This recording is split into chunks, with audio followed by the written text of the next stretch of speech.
Fa male, fa molto male, sia perché abbiamo perso un amico, un caro amico della comunità, e sia perché, come dicevi giustamente, è una morte in solitudine, una morte emblematica della cultura dello scarto in cui viviamo. È stata Arianna a trovare il corpo senza vita di David, clochard di 58 anni, originario di Schio, ma che da diverso tempo viveva lungo le strade di Padova. Una morte in solitudine sotto i portici di Piazza De Gasperi, avvolto nel suo sacco a pelo. Una scoperta scioccante fatta proprio dalla volontaria di Sant'Egidio, che da tempo seguiva e aiutava il senzatetto. Era una persona che aveva sempre molta voglia di parlare, sia quando venivamo a fare il servizio in strada il martedì, il giovedì e il venerdì sera, sia durante i pranzi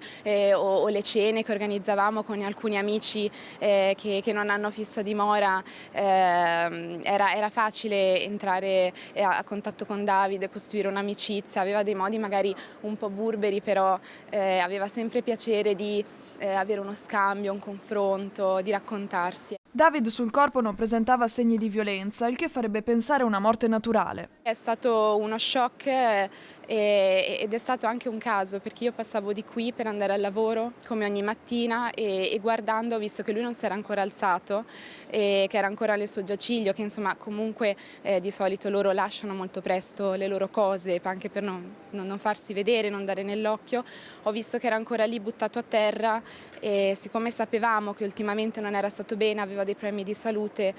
sono passata a controllare e ho capito purtroppo che era morto e ho allertato i soccorsi. Con l'arrivo del freddo aumentano tristemente anche i casi di morte di chi vive in strada, una cicatrice che si riapre tutti gli anni anche nella città di Padova. Viene chiamata emergenza freddo, ma è una situazione che naturalmente si ripresenta ogni anno e per noi la sfida e anche il motivo per cui facciamo questo servizio è cercare di accompagnare i nostri amici e le nostre amiche di strada attraverso soluzioni alternative che siano durature nel tempo. In questo periodo dell'anno però è assolutamente cruciale ancora di più trovare dei posti in cui chi fa vita di strada possa essere al caldo e possa essere al sicuro, perché ancora di più che durante il resto dell'anno, insomma, l'inverno uccide e ne abbiamo già avuto la prova a novembre.